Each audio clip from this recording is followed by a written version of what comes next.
Good morning, all, and welcome to today's press briefing to discuss the recent changes to the public health COVID-19 suppression order. As you're all aware, the new order, S.R.O 80 of 2020, took effect on Monday, November 2nd, and there are a few additions or changes from the previous ones that were issued. So this press briefing will provide an opportunity for government officials to explain those new changes, what they mean, and of course provide any clarity on them. Today we have the Premier, Honorable Joseph E. Farrell, the Minister of Communications, Works, Energy and Labor, Dr. the Honorable Samuel Joseph, and health officials, Permanent Secretary and the Director of Primary Health Care, Dr. Dorothea Hazel Blake. As is the norm at these press briefings, at the end of the official remarks, members of the press will be allowed an opportunity to ask questions pertaining to the areas that were covered. During the question and answer segment, we would like to ensure that questions are evenly distributed and that it flows smoothly. So I would like to remind all to, first of all, introduce themselves and the media house they represent. And when they're asking questions, we'll begin with 3 questions per media house. If time permits, we may be able to have additional questions asked towards the end. Without any further delay, I'll now hand over to Premier Honorable Joseph E. Farrell. Premier, go right ahead. Good morning, all, and thanks for joining my colleagues and I at this press conference this morning. It is always a pleasure to meet with all members of the press and to be able to engage you with our new developments or any new developments. As it pertains to the updated public order COVID-19 Suppression Act, I want to assure you that the people of Montserrat, that their health and well-being is priority to this government. While at the same time, the government seeks to implement activities that would increase economic activities on island. Thankfully, Montserrat has been able to maintain a status of 0 active COVID cases, or may I use what the health people want me to say, no known cases of active COVID on island. But as we look at what is happening around the world, we cannot, for any reason, drop our guard. We must maintain those practices which have been working for us.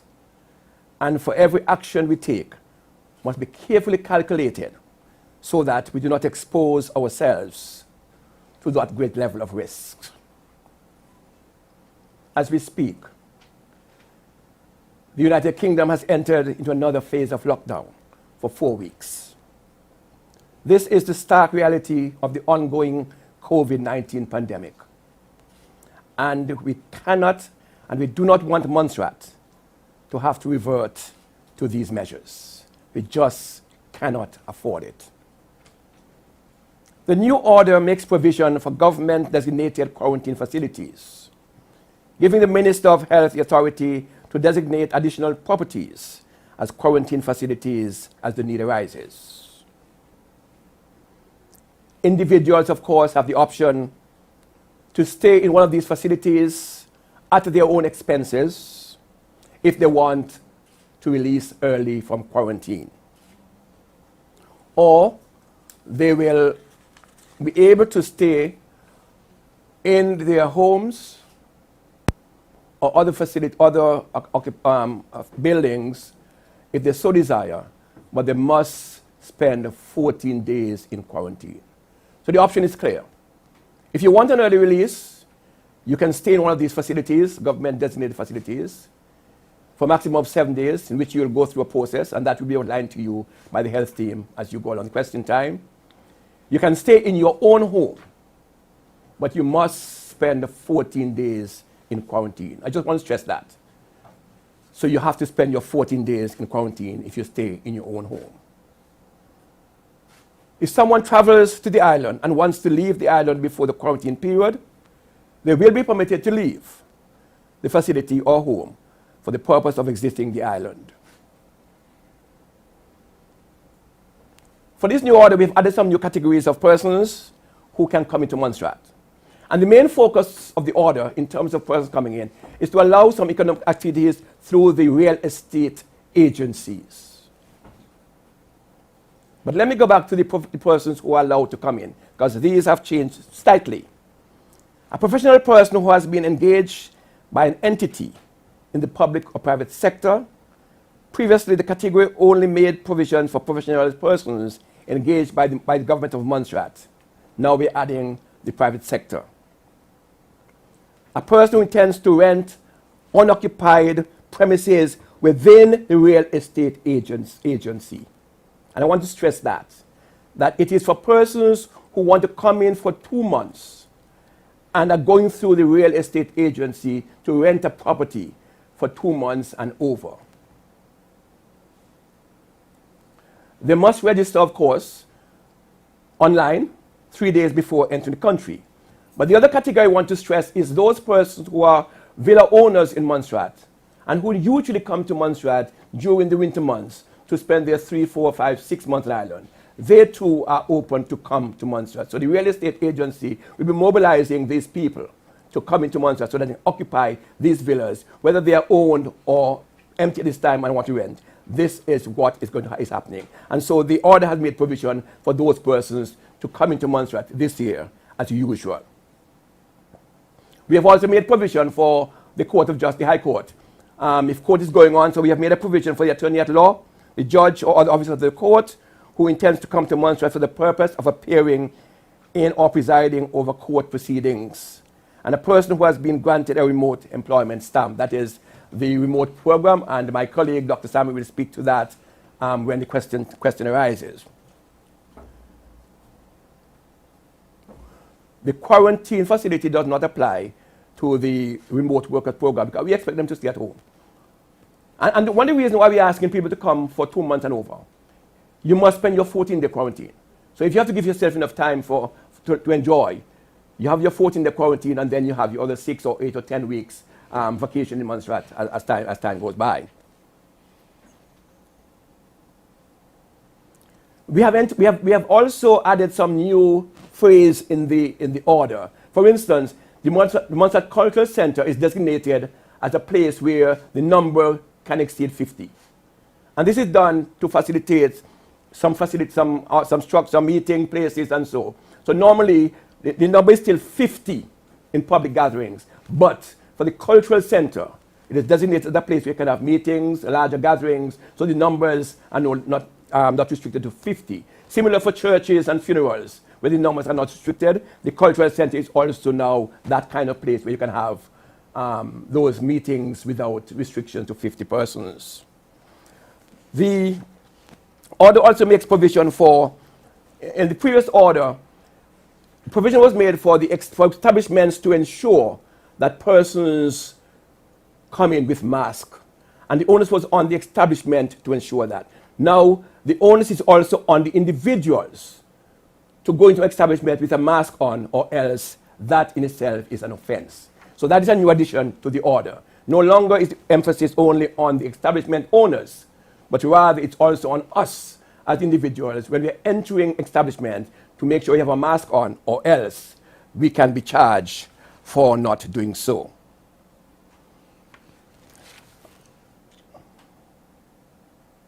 And these are the major changes that we have made to the order this time. They may not seem significant, but they are in terms of the residential tourism aspect, where the villa owners and those persons within the villa community who may have properties for rent. So these are basically the changes that we have made to the order, and I will now turn back to Mrs. Smith, the owner.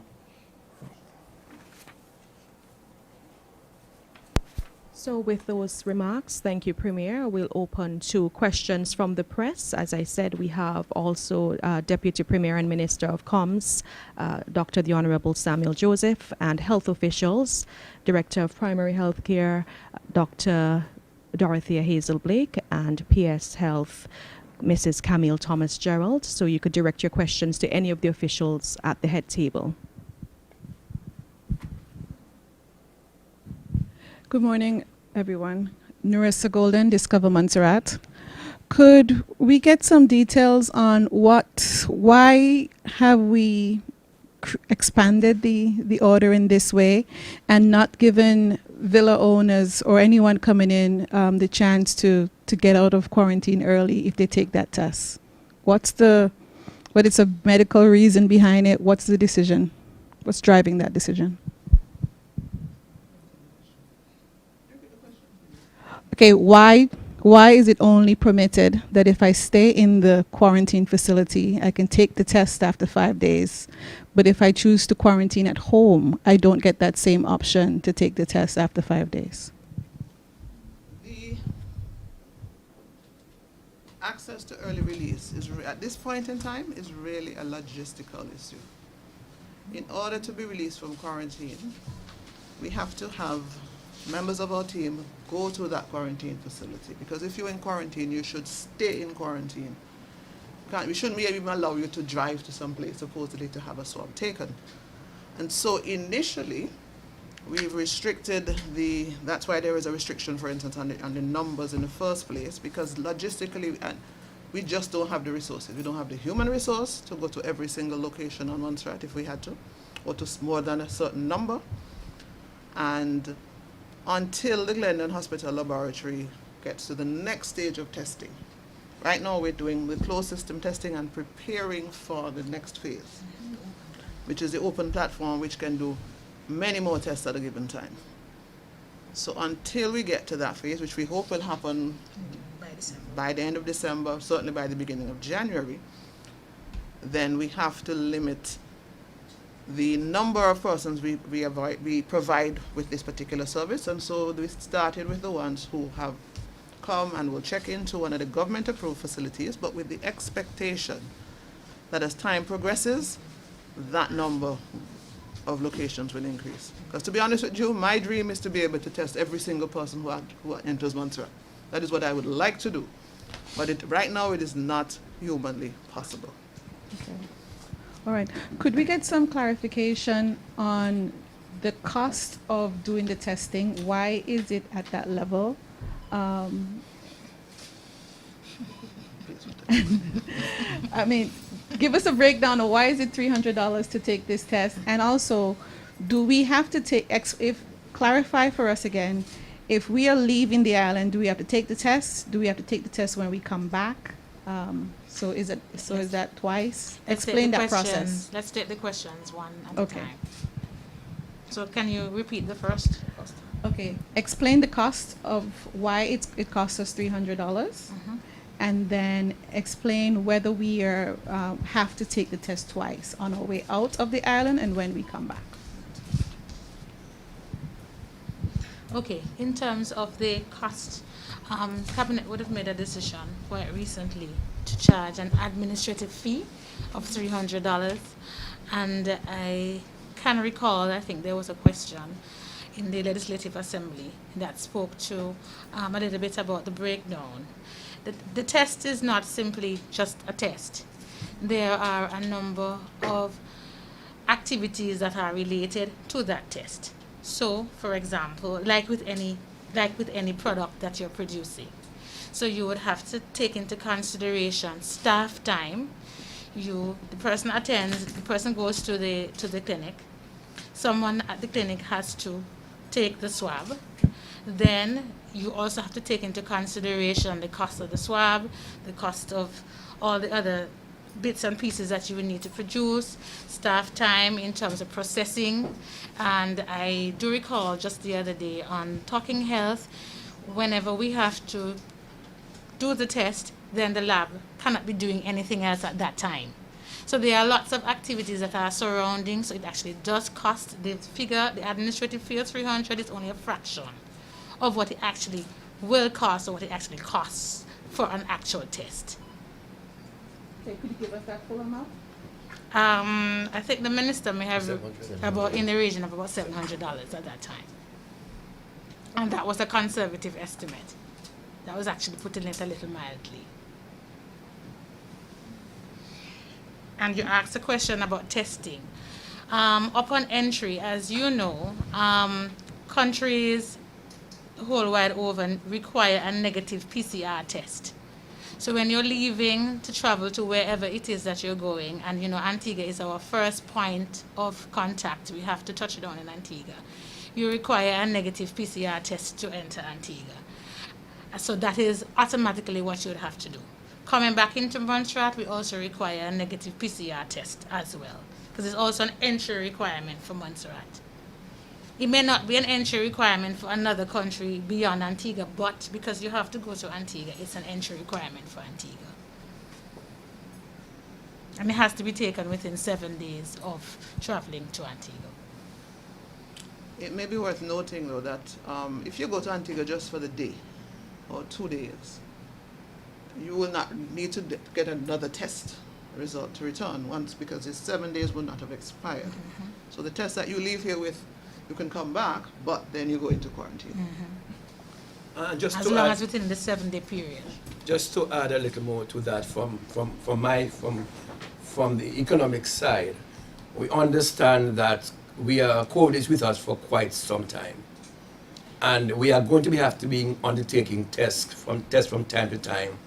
Hence, the resources that we have available in terms of testing material and other things will run out at some point and must be replenished. Mm-hmm. And so as a result of that, we have to prepare ourselves to be able to replenish those stock in terms of being able to provide a service to the population. Mm-hmm.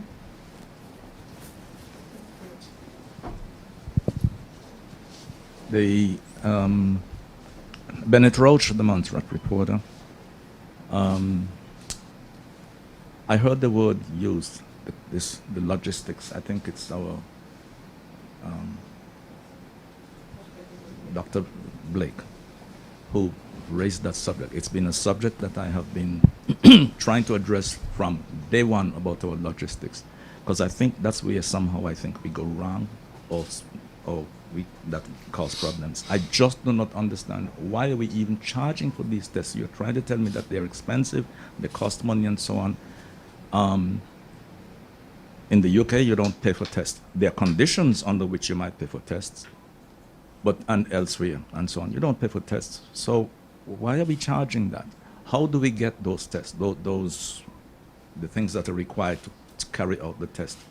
What is different from the people's everyday exercise that makes this an additional charge that people must have to pay that $300? And do we realize that $300 in these times could be inhibitive to some people? You want me to start and then you continue? Let me clarify. There are a couple of categories of people who are exempted. All right? And the most important category would be the persons that need to be investigated for COVID-19. I made that very clear. I have no objections to the cost, to charging people, but we had to make sure that if you present tomorrow at a health center or you call the number and say, I have these symptoms, the cost of the test should never prohibit you being assessed, being tested, being isolated, whatever we need to do to contain COVID, if it is in fact that you have.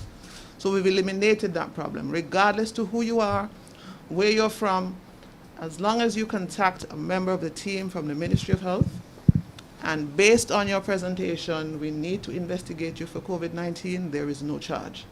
We will come to where you are, we will do whatever is necessary to ensure that we investigate the person and continue to protect the rest of us. So I think we want to allay that fear that the cost that the people who tend to have to pay now are for other reasons, but if it is anything that suggestive of COVID-19, there is no cost. And it's an administrative fee. Just like we have other tests that are administered at the laboratory. I know this is a difficult moment to be doing this. Dr. Sami, yes? Somebody always pays. There's a phrase that there's no such thing as free lunch. Somebody always pays. It's either the person who takes the test pays, or the Montserrat taxpayers pay, or the UK taxpayers pay. Somebody at some point along the chain will pay. So if government makes a decision and said the tests will be free, it means the taxpayers of this country will have to pay, or the British government taxpayer, the British citizen taxpayers will have to pay. Somebody has to pay. So a decision was made. We have to collect our own money. When the supplies run out, how do you replenish them? There are two ways you could go about it. You could either have your own resources and go and purchase it, or you could hope that you get donations from somewhere. And as a country, do you want to be in a situation that, for example, we have a COVID spike and we have COVID waves, that you're now dependent upon the UK to provide these services? Yes, you can ask, in what time frame are you going to get it? Right now, the UK is shut down. BA has now shut down their flights into the Caribbean. And we know from the last lockdown, the last shutdown that we had during the first wave, getting things into Montserrat from the UK was very, very difficult. A lot of complicated arrangements had to be made to get supplies here.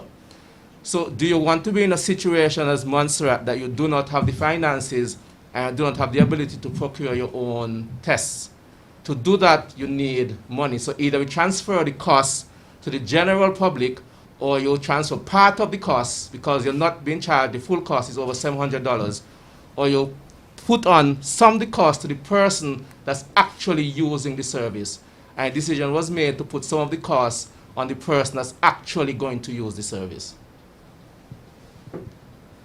I do not believe that what I said about nobody else charging for the service, and I don't think I hear the kind of reasoning that maybe even Nerissa was looking for from her question. And it is this COVID thing, the principles that I, having spent 6 months in lockdown in England, that they operate from, is that it's not, I don't even need, I don't feel that I need the service. But then I still have to pay for it because the system requires us to do that test. I don't feel that I need the test because I know I'm clean, I keep myself clean, I look after myself wherever I'm coming from, and so on and so on. So I don't feel I even need the test. But I do it to satisfy a requirement that is imposed upon me. And it is that discussion why the governments, wherever they are, do whatever is necessary. Some people who don't even need it, but for their own comfort, do take it. I am a beneficiary of not having to pay for the test because I'm traveling to go for medical, so on and so on. That's one of the people who are exempted. I've been so it's not a thing for me. But believe you me, if I had to go, say, to Antigua to do some business transaction, that $300 would have been difficult. I'm trying to get the real reasoning. You mentioned about somebody has to pay for it. The question is, you're asking me to pay for something that is not my own requirement. You require me to take a test. To leave the country. No, we Antigua don't. requires you to have the test to enter Antigua. As far as Montserrat is concerned, you can leave Montserrat without the test. We don't care. It is the country that you're going to that requires the test. Well, I don't even get that from them. I look at their stuff and I don't see that they're demanding this. But that's Clearly, Mr. Roach, as of Thursday, Antigua, there was mixed messaging over the past weeks in terms of some countries. You're now aware that all of the bubble, all of the so-called bubble participants have now pulled out because all of them have their own requirements for entering. And Antigua have just made it quite clear that to enter Antigua, you must have a negative PCR test. Actually have a document I can Initially, they were saying no, but as of this week, you get to Antigua, you must have. Barbados, you have to have it. St. Vincent, you must. All of the countries in the OTA, if you're coming in, you must have a negative PCR test. And as a matter of fact, you must have New York. You can now introduce it, and you can't go to New York without it. So it's a requirement by everybody coming, because we have to safeguard and protect our population. And that's what we are doing to contain the virus. And that's why we are doing it. Um, and so we talk about money. And by the way, are you going to be ring fencing these monies that we collect? You're ring fencing it and putting it straight there so that we'll have it ready to be. Yes, a requirement I is said that it- if I said government, Nichols. if the people of Montserrat need a service, government must find a way to provide that service. So whether the money is ring fenced or not, once there's a need to purchase reagent and whatever it is, the Ministry of Health would ask Ministry of Finance, and the only on us as Ministry of Finance to provide those funds, whether it's ring fenced or not. So we will provide those funding in whatever form to do just that. We cannot not meet the requirement and the needs of our people. If testing is necessary, it has to be done. As a matter of fact, as Dr. Blake said earlier on, my desire right is that the whole country should be tested. But I don't have the means to do that.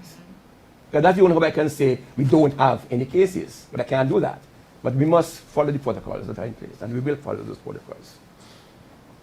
I do have questions regarding the economy and so on, but I guess there are other questions on this topic, so I'll just pass the phone.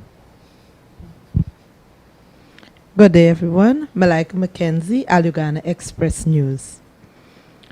Honorable Premier, why are persons with remote employment stamped exempt from the quarantine regulations?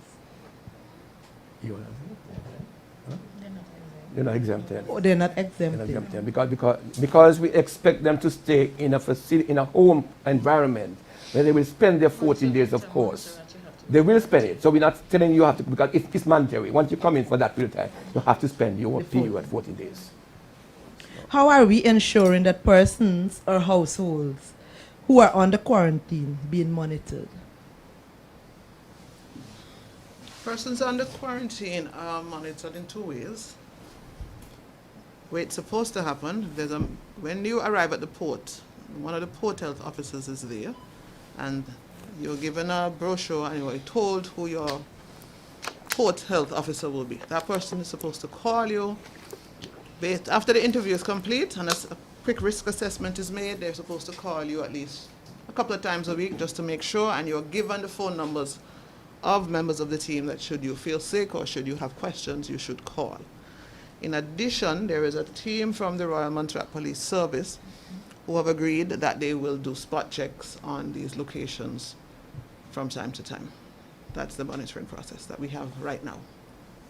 You say from time to time, so it's not a daily thing or For some people it is daily. For some people it is not. Again, it's based on the risk, but I'm sorry, Commissioner or the person in charge isn't here. But their team tells me that they go to most places at least twice a week. It depends on the individual. If we have reports of people failing to adhere to the quarantine circumstances and regulations, then those persons are checked on a daily basis. Clearly, you can't check at the same time every day or you defeat the purpose, because they'll just hang around until you come. And then, so you have to, it's a random sort of checking. So we don't tell them we check every Tuesday, because that would also defeat the purpose.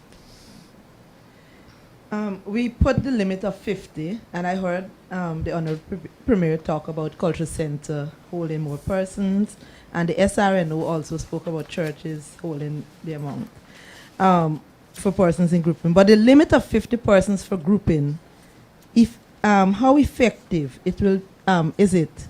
And we're having a village carnival. But the thought of us having a village carnival, how effective that number would become? That is the reason why at this moment any activity or information on the village carnival is on hold. It's on hold until I get clarity as to how it will be managed. There will be no information on it until I get clarity on it. I can say to the press that when the announcement was made by by Director of MAC, we immediately called him in, and we had a meeting on Monday for him to explain to us some aspect of the program for December is acceptable. The village carnivals was of concern to me from a health standpoint, and I guess from the health bill as well. And we have now sent him back to refine and to inform us how is the cultural cultural center, so how is MAC going to manage what the expectation in terms of crowd? Are the numbers going to remain at 50? And if so, how are we going to manage beyond that? How are we going to ensure you have 50? So it's work in progress, we can put it that way. And we will inform you as soon as we fine-tune it. Okay, thank you.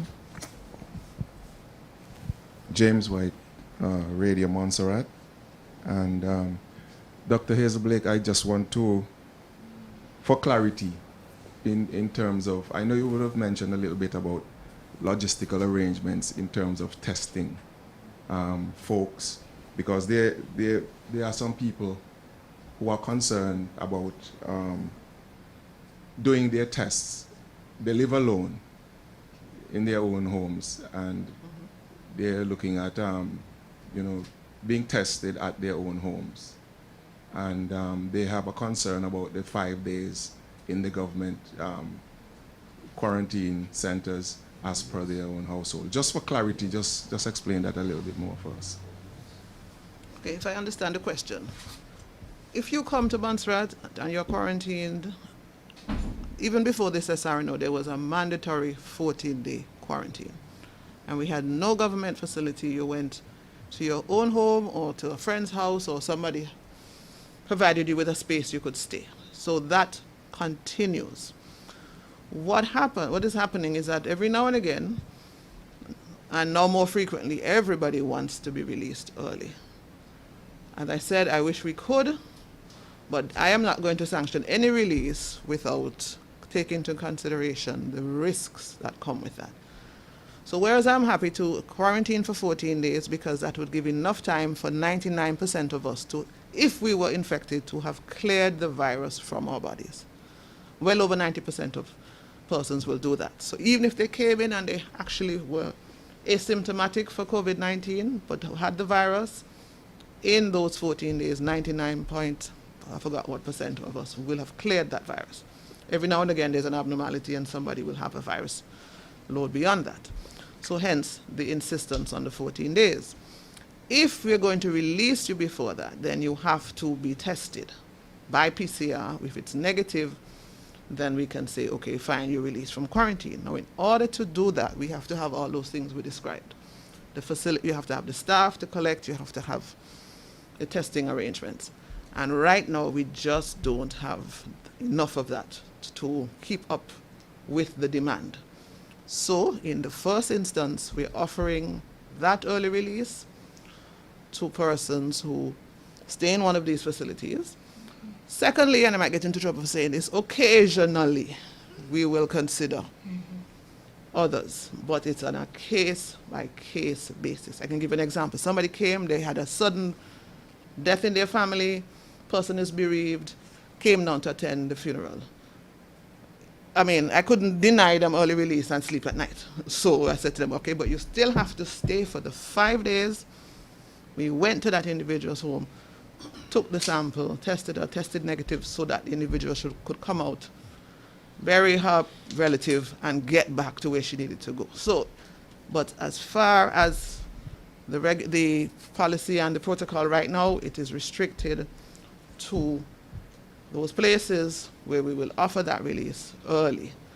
And as I said earlier, I'm hoping, don't hold me to this, but I don't know when that date will be, but as soon as we have the capacity to do more, we will certainly extend it.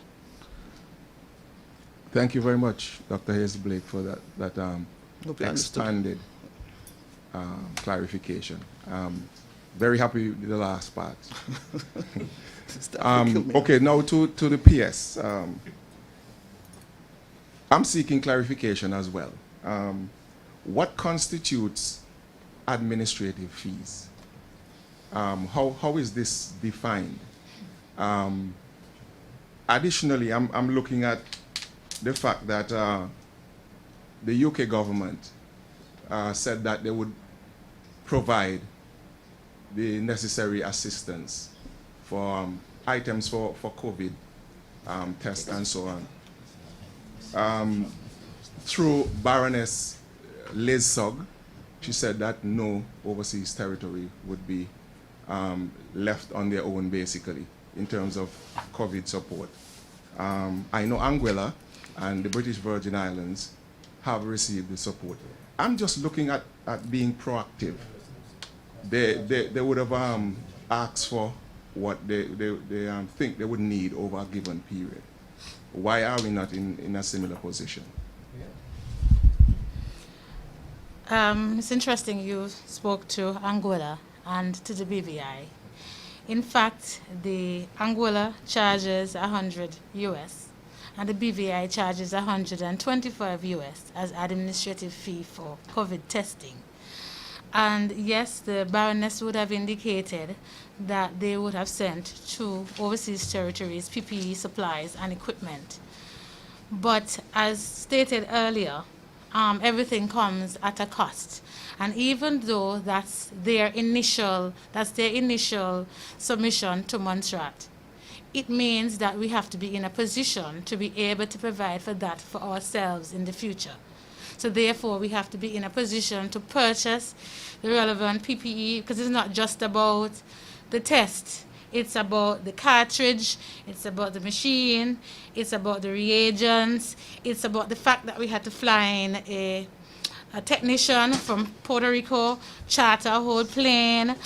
The person had to come to Montserrat to certify the cabinet, and in fact we're going to be setting up another open plan system, but it's the cost surrounding. There are costs that are also borne by government of Montserrat that are not borne upfront by, for example, FCDO. They are all included in our local budget. So there are things that we would have had to do ourselves. So it's about the total cost of production. Initially when this started, government of Montserrat would have had to front load the cost of PPE and other materials that were required for us to be in a state of readiness, because the assistance from the UK was not there immediately. It came over a period of months. So when we started in terms of being ready and wanting to be in a state of readiness, government of Montserrat had to be able and had to be in a position to provide that sort of support that we needed for us to be ready as a country. As I said, the equipment from the UK, PPE came over a period of time. Yes, we would have made submissions outlining what it is that we would have required. But what it is that we require, and sometimes what it is that you get, doesn't necessarily match. You make a submission, and they would have made decisions regarding how much of supplies they will give to each territory. So yes, I know it's an administrative fee, but it encompasses, there are a lot of steps, there are a lot of things that are involved in us being able to offer that service. And as time progresses, we want to be able to expand that service where we can offer, because we'll be able to have wider testing. It involves hiring perhaps additional people, extending the days. These are things that are going to come at a cost, because if you have staff working extended hours, then the ministry, the government of Montserrat has to be in a position to pay persons for all of this extra time. So it's all about producing, cost of production. So it's all right. I'll leave that. I'll accept that just for what it is now. I'll ask my third question for the time being, and it has to do with the Cuban medical staff, the medical professionals. I was promised we were promised that we were going to be getting an update as to what is the situation concerning those. Their initial term has expired. What is the situation now? We would have, can I speak on behalf of this Premier? We would have made a submission for an extension of the deployment of the Cuban medical personnel. It is still work in progress. They are still with us. They are providing some extremely good services to the health service. And we would have had to prepare and provide the government of Montserrat as well as FCDO the impact. We would have had to outline the impact of the Cuban deployment on our system, on Montserrat. So we have done all the necessary work that we are supposed to do, so we are still awaiting final approvals. Okay, just before I pass, and in terms of the work that they've been providing, what's your assessment initially? My assessment has been it's extremely positive. We would have seen, for example, an uptake in, well, one of the services that we have on offer is the availability of an obstetrician gynecologist. That service has proven to be extremely successful. We have seen a number of women who would have attended the various clinics. In fact, the doctor was saying to me, for a very small country, we are very busy. He's very busy. It's around the clock. So it's extremely busy. We would have also had one of the vacancies that we have on our system is an internist. As you know, a large proportion of our population suffers from diabetes and hypertension, and you need to have an internist on staff. We have been having difficulties for some time filling the role full-time. So with the Cuban specialist on the ground, that has proven to be quite beneficial to our system. So and we also have had the pediatrician. So for a long time, we haven't had a pediatrician on the ground. So as soon as your baby is born, the baby has the services. I mean, it's fantastic how the system is actually working. We have the medical officers, we have the pediatrician right there to take care of your baby. We have the OBGYN who would have dealt with you in terms of the surgery. So the system is working quite harmoniously at present. Okay, Kai Wilkinson here. I work along with the Montserrat Reporter. My question goes toward Mr. Premier and probably Dr. Joseph here. In terms of visitors coming towards Montserrat, we mentioned before that there's a 2-week quarantine period that's required. I am wondering specifically if there are any support facilities that are being made arrangements for in terms of supporting these persons through their quarantine period.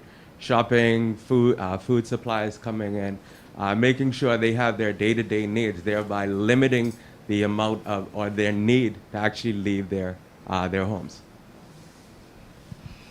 Thank you very much. Very good question. And that is why we have limited the inflow of persons to these groups like the villas and the real estate agencies. And I'm being assured by the real estate agencies that they are preparing. For instance, if I may just go and elaborate a little bit, they agree that persons will stay in quarantine. They agree that they will stock up the homes, before they get here.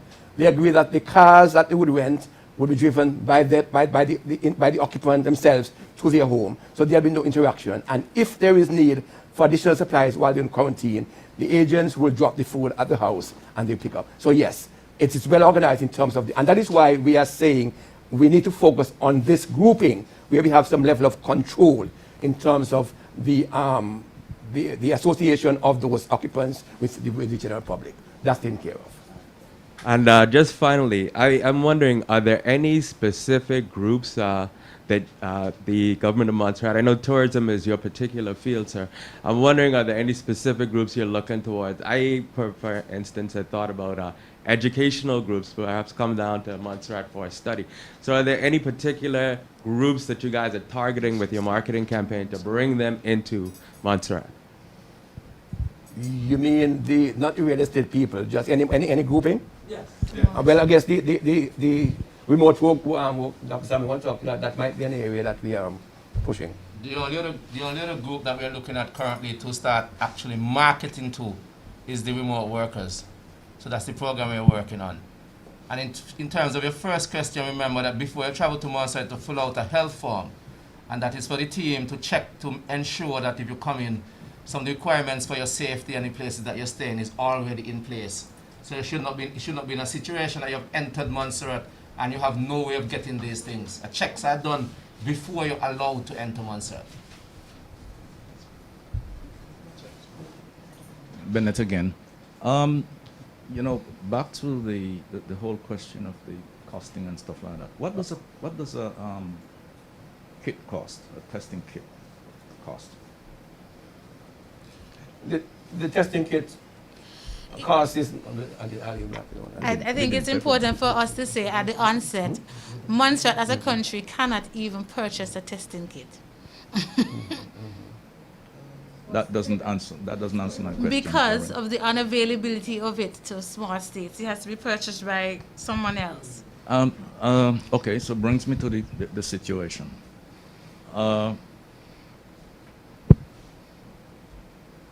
come it took us that long to get testing equipment in Montserrat? And let me rather than waiting for you to answer, testing things were available from PAHO/Pharma. Do we have access to PAHO and CARPHA and /WHO? Yes, we do, and we would have And started very- testing in but- July. July. Yeah. But there were people who had already benefited from PAHO/WHO before even the middle of March. How come we did not access the facilities from them? In order for you to be able to test, you have to have the equipment. They provided. That's the first thing. They And you have to have the provided all machine. those things. Most islands in the Caribbean never the began machine. testing in March. Most began testing much later than March. Did any start testing before? I cannot speak to, but I just know Don't that they tell me no, started. Mr. Premier, or else I you're know gonna they get me started really going on later this. than. I know that they started later than March. But as I said, we earlier in one of your previous questions, the FCDO, now FCDO would have provided the testing equipment. We had to wait until the testing equipment was on island in order for us to start testing. And it wasn't just a matter of getting the equipment on island and then you start. When the equipment came on island, you had to then because of the type of equipment it was, you had to figure out beforehand where you were going to place the equipment. Because of the type of equipment it is, you would have had to have a technician flying in from Puerto Rico, which we had to go through that process and get that technician to come on island to certify the cabinet and everything, because you have to also make sure that everything is safe before the staff can actually begin to use. You have to calibrate. You have to go through a whole period of doing a number of mock tests and so on, and double checking and making sure. So it's not a process that can happen in a week. It took a period. It's a process over a period of weeks, and we would have done earlier press conferences speaking to the whole process of establishing testing facility within Montserrat.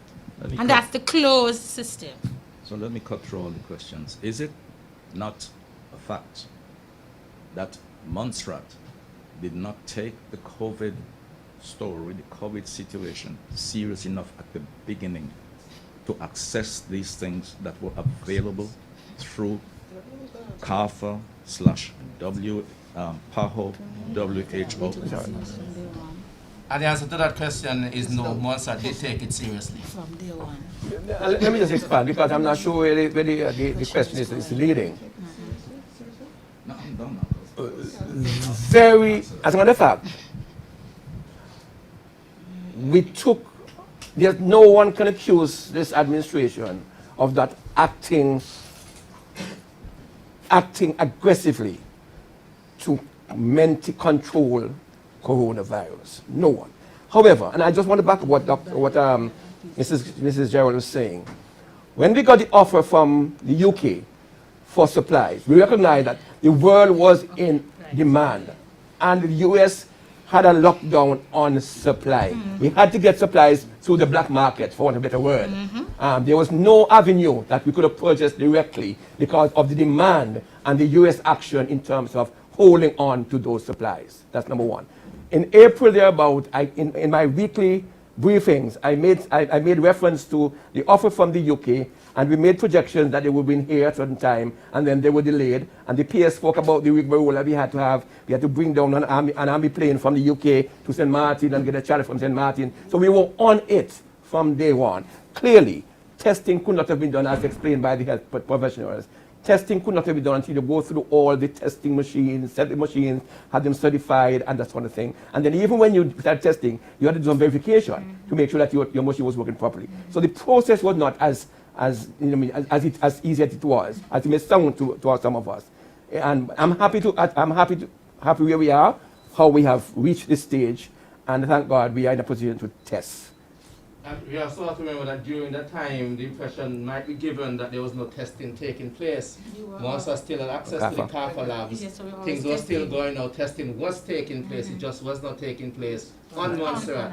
So I don't know, the public is getting the impression that because that we did not have the testing equipment at that time, no testing was taking place.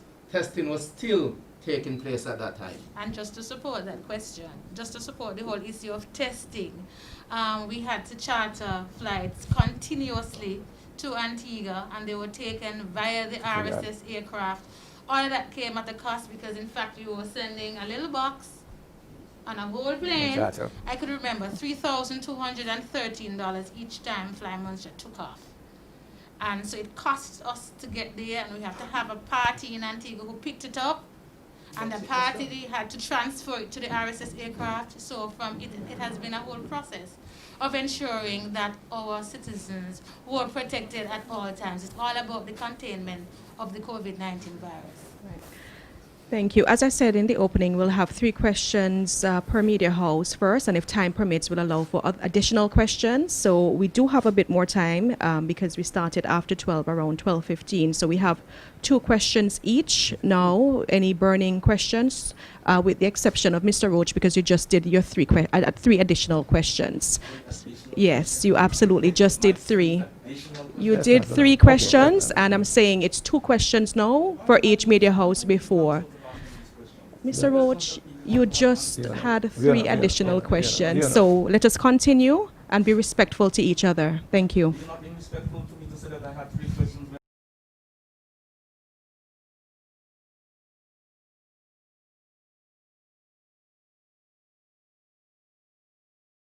Tell us what's the status of any request that you've made to the British government for financial support. I know you've mentioned over the time, and the PS recently mentioned that you make submissions but you don't necessarily get. So where do we stand on what are we asking for, and what have we received in terms of positives? We have received nothing at this point in time. We have made submission. As a matter of fact, we have basically replicated what we have asked for with less smaller numbers, because, for instance, we have asked for assistance to persons in the tourism sector. We have asked for assistance for persons who are self-employed, who have not received anything. We recognized, and we did a survey a few weeks ago, and we recognized that some persons are still at work but on short week. So we have provided us a top-up for those persons. If you're on 3 days a week, then we ask for a top-up for you so that you get your full package. So we have, in fact, presented a comprehensive package in terms of self-employed, persons who are on reduced hours or reduced days, and businesses. We have asked for assistance for businesses to facilitate their utility bills and that kind of thing, both large and small. We have had discussions. I know that the FCO is asking questions, and there's a notion, let me put it this way, there's a notion that Montserrat is up and running. So we have to convince that's not the case. Because we don't have cases and we are moving along. There's this notion among some people in the old DFID that we probably are okay, and we have to be convinced that that's not the case. Just 2 days ago, I had a discussion on the matter, and I know the FS and myself, we're working. We can't give you a time, we don't know what we're going to get, but we're working hard to see what we get. Okay. Last question. This government got a couple people talk to us about the issue with the cargo vessel, that it hasn't been reliable in terms of there'll be very short stops before they can either pick up or drop off. Is there any plans to expand the number of days a week when the cargo vessel is able to bring things? Part of the concern is that being able to purchase things in Antigua, not being able to purchase regularly, is really destroying their bottom line, and they can't really stay in business because they're not able to get frequent packages from Antigua. I can't talk about the frequency. We are, in fact, accommodating the small businesses by providing, I think, a fortnightly ferry service. The ferry was here last week. Cargo was here last week. I think they should have been here yesterday or maybe yesterday. So they are running. To promise you that they're going to be here every week, I can't make that promise, because let me be clear with you.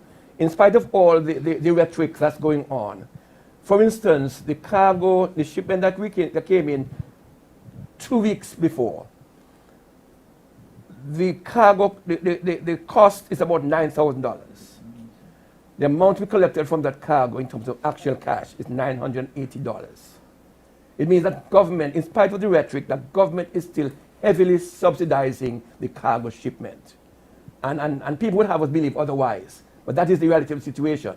We are, in fact, subsidizing it. Because you see, what we are doing is that We are comparing the cargo vessel with the ferry, where you could have put things on and get it on here. Now we are actually paying a cargo. We are now in the process of single sourcing it and see how best we can reduce the costs. I'm not making a promise on that, but we are working on it to see how best we can accumulate cargo and see how best we can reduce the cost. But it's heavily subsidized by government, heavily subsidized. And I'm not promising that it's going to come every week.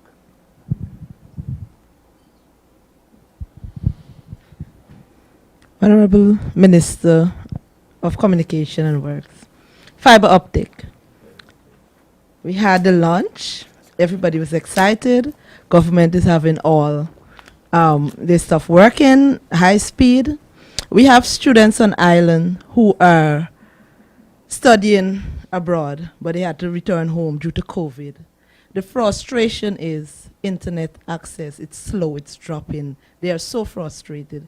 Is there any plans or anything? Because I know the government said that they would like, maybe the public would have to push our telecommunications in that way of getting it to our homes. Is there any plans for the government to maybe help in that push to get it to our homes? We're happy that it's an island, but it's only the government who is benefiting so far.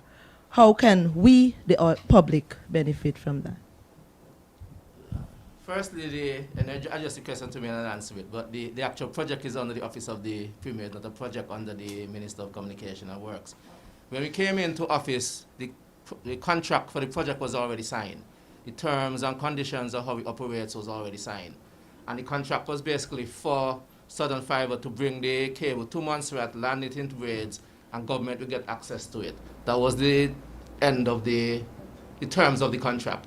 The parts about it was now expected that the telecommunication companies would now buy it wholesale from Southern Fiber and redistribute through their network to their own private sector initiative.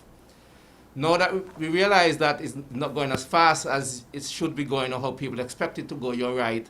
Conversations have to now take place between the government of Montserrat and the telcos to see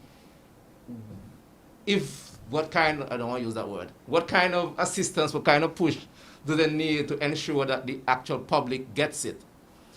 So the funding from the CIFREG that was used to do the fiber was only to get it to braids. So if there's going to be additional work to get it to people's home, it's going to involve money, as we all know. That money is not currently available in CIFREG. That money is not currently available in the government's of Montserrat budget due to COVID and the other restrictions that we had in terms of revenue and other priorities that we have. So I'm not going to promise the public that that's going to happen. What we expect that when the telcos, even though they don't deliver fiber, they're not doing testing. Then they're not connected to the system and they're running testing. That after those tests are finished and they connect to the fiber, even though the speed may not be higher, it should be more stable. So you should get a more stable internet, even though your speed may not be the fiber speed that you're expecting. So that's why I could say we have to, the consumers, and it sounds, you're putting back the pressure onto the consumers, but it's the consumers, if you're buying service from and you're paying your money to somebody and the service is not reliable, it is us as consumers to make noise to who we're buying the service from and insist that you want better service. Mr. Premier, I have not engaged you for the day, so I want to. I remember asking this question initially, and we were in more or less an uncertain position. But now it's referring to LIAT, and the fact that the new LIAT has been launched, basically. And I remember asking the question if we had started the conversation with Prime Minister Gaston Brown or even the LIAT management. Back then it was not a good time.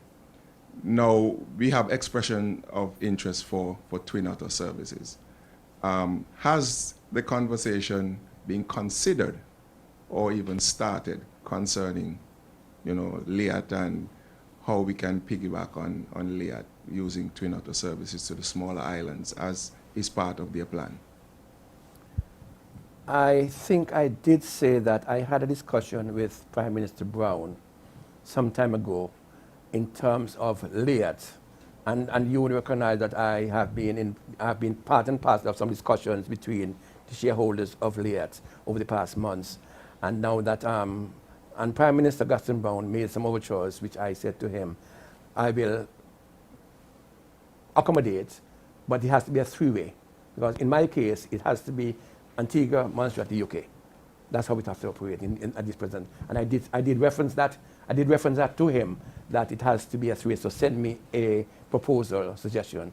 I have not received that from Prime Minister Brown at this point in time. I know that he has been given some aircrafts from the original fleet, which is running.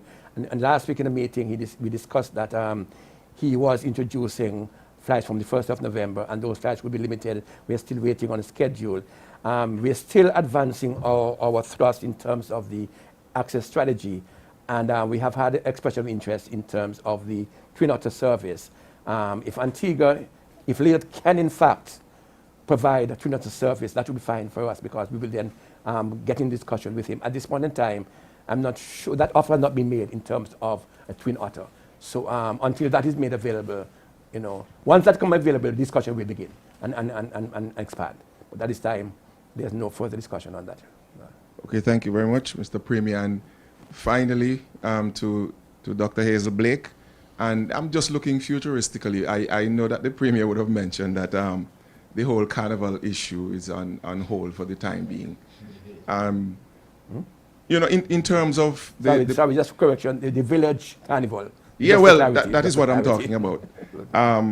What protocols or safeguards do you perceive that would need to be put in place for, these community activities, basically?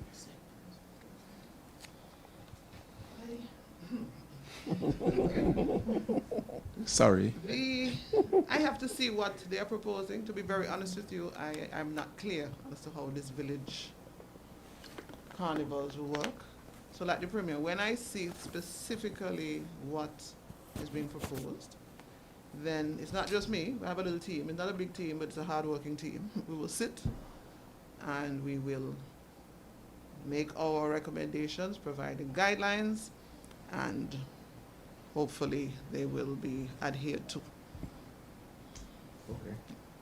All right, no problem. Thanks. Do I have a question? Yes, you go. And I'm going to go away from the COVID thing. But that Liat situation, Premier, I remember making a note, and I saw something be done about it. That we should get ourselves, maybe I should ask, because I know you're saying that you're waiting on a proposal from Dr. Brown, Gaston Brown. Wouldn't it be worth our while? Because we do rely on Liat, we do rely on Antigua, and what Antigua does impact heavily on Montserrat. Do I get an agreement on that, sir? On what part of it? Regarding Liat, regarding airline services. If Liat, if the new company Liat 2020 can say to government of Montserrat that we are in a position to provide you with Twin Otter service, clearly conversation will begin and will continue.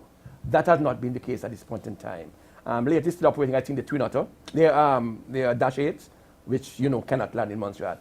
But I'm open to discussion with my colleague Brown, and once that is available, we'll talk. But until then, there's very little we can do in terms of talking. You see, my thoughts back then was that we should actually try and be a part of that whole Liat operation, like we were before at some time, because that's why I talked about our reliance on what Antigua does, and with Liat and regarding travels into Montserrat. We rely on them. And so I was thinking if we can get a stake into what they're doing, and yes, the UK would be involved in this, because when they were seeking monies to reach whatever they needed to do and so on and so on, my thought was, mind you, I don't know the finances, I don't know how that would go, but my thought was $1 million US into their thing would give us a really good stake, because we should be interested in what happens in Antigua regarding transportation. But that would be the case if they can. The bottom line is, can you provide us with twin otter service? That is where this discussion starts. If they say to me tomorrow morning, we can or we will be able to provide you with twin otter service, clearly they open up the avenue for discussion, because that's what we want, twin otter service. We cannot take on Dash 8, and we don't want an Islander, so we do need twin otter. And if Antigua government, if my comrade can say to me, I will be able to make available to you, or available to Liat, 8-8 twin otter, and it can facilitate the Montserrat, we will enter discussion. And I'm certain that we'll have to draw the British into it, of course, because there's already an access strategy which do in fact include the consideration for twin otter service. I was sort of thinking that perhaps that it would have been in our position to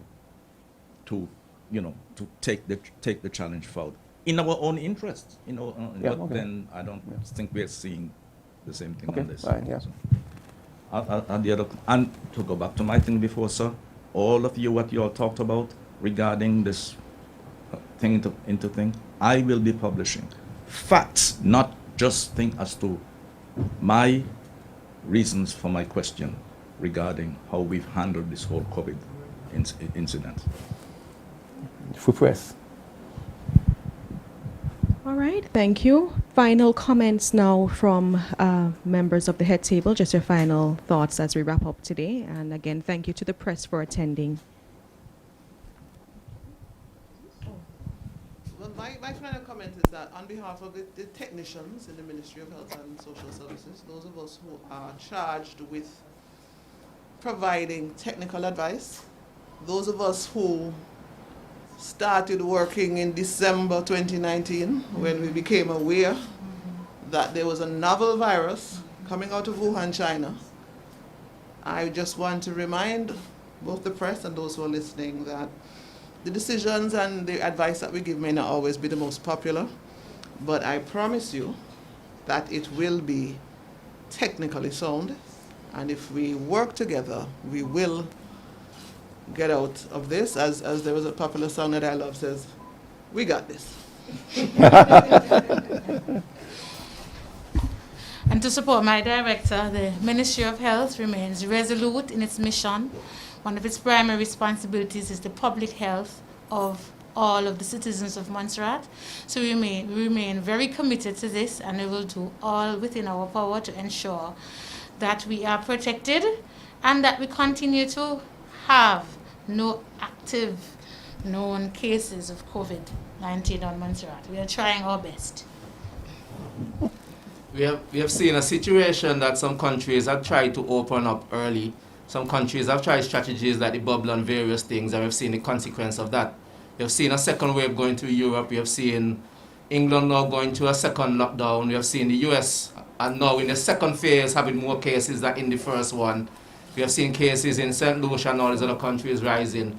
So we have, one of the reasons where we have to be very careful in Montserrat, because there have been no active cases here for a long time. In some sense, we have become complacent and we have forgotten that there's a virus still out there. So the government has a couple duties. You have to balance the public health aspect and be able to take some advice from your technical people, and even though it might not be politically right or nice or the right thing to do in some sense, still understand that they have the skills and they're providing advice, to take that into consideration. You also have to take into consideration that people do need finances to survive, so you still have the economic aspect that you have to balance with it. And it's always going to be the challenge of people think you should go more on that side and more on that side, but in the end we as the government are trying our best to make the best decision both on the health side and on the economic side. Thank you again for coming. I remain resolute that I will listen to my government will listen to the science. We'll be guided by the science, and we'll balance it. If you ask me to take, if you ask my first preference will be to protect the health of our people. Clearly, as a government, we have to also try to grow the economy. So whatever we do, we have to strike a balance, and we are willing to do that. As you see, we are now trying to open up in phases. open up. And that's how we plan to do it. We will not open our borders just like that. We are going to be introducing a phased reopening of the economy and allow people to come in different stages. As you look across the world, you see what is happening. Europe is now looking for a third and fourth wave of coronavirus. The United States in the same position. We just cannot afford it. So members of the press, bear with us, work with us, and understand and help us to sell the message that we are in this together and that we are working for the good of all of us. Thank you very much.